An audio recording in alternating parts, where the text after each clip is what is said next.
Wayne back again, and welcome back to the workbench. Well, today I want to do my introduction into the Classic 101 tribute build.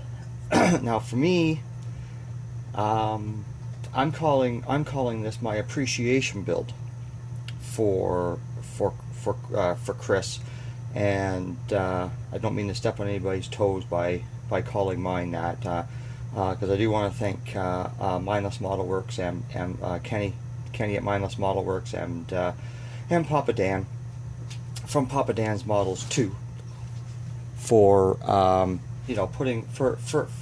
putting this on and that, and because I think it's a great idea.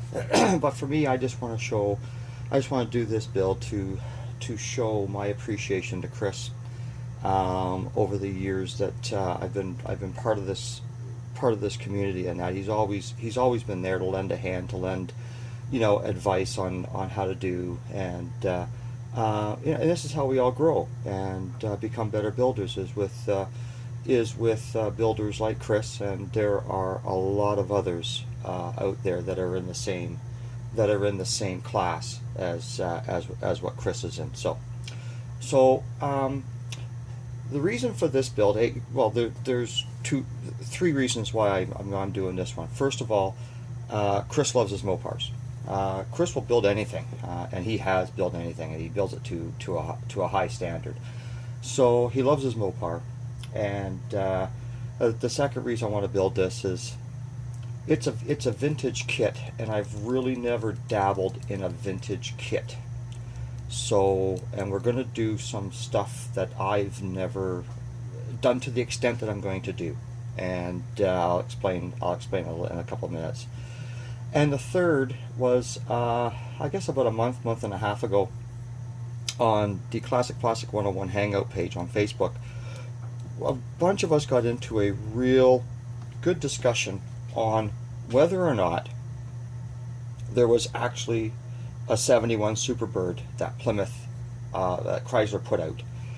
And through my research, I had stuck my nose out, and I'd said that, well, yeah, they had, they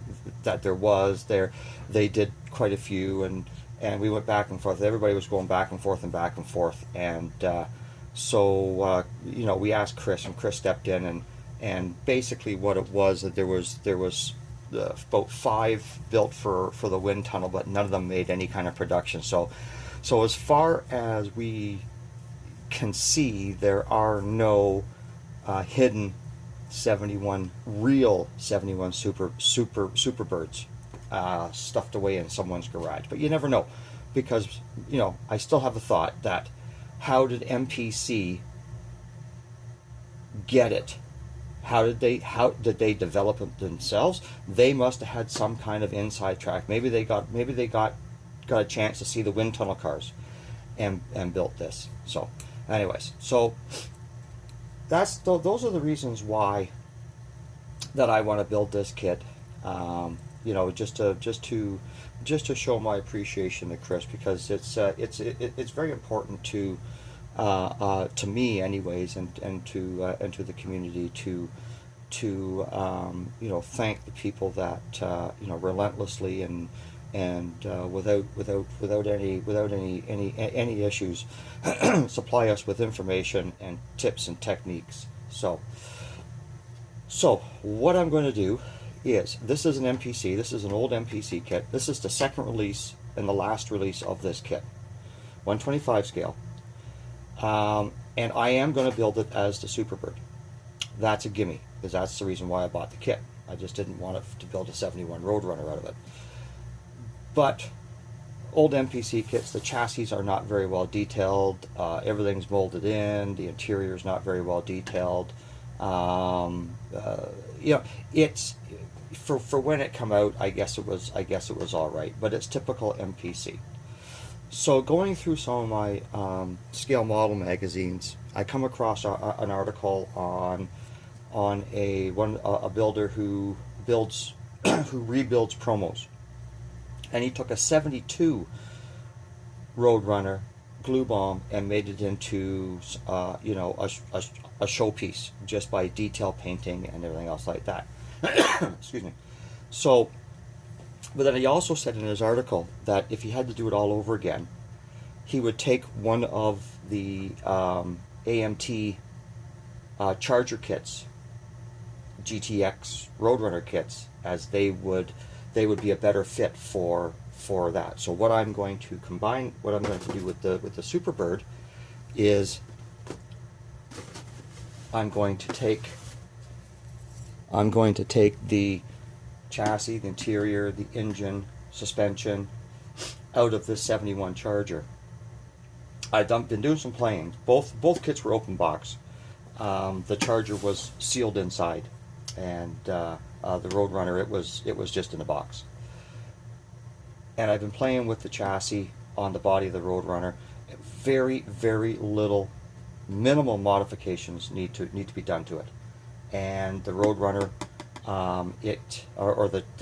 the Charger, I believe comes with a 6-pack option. If not, I have a 446 pack out of the 69 Plymouth GTX, or even the 70 Coronet Pro Street has the manifolds and the intake manifold carburetors and that for the 6-pack. So that's where I'm going with this. We're going to combine the Charger with the Roadrunner to make the Superbird. Basically, what I'm doing is I'm taking it and it's the Dayclona. The Dayclona, it's a company that builds the nose and the wings and that for these cars. So, and that's the pictures that are all over the internet are builds from Dayclona. So I have all the decals. I may order new ones. I'm not sure. I'll have a look at them to see what they're like. But anyways, so this is the kit that I am building for my appreciation to Chris Cortell for the Mindless Model Works and Papa Dan Model Works 2 tribute build for Classic 101 for Chris. So until the next time, everybody, cheers.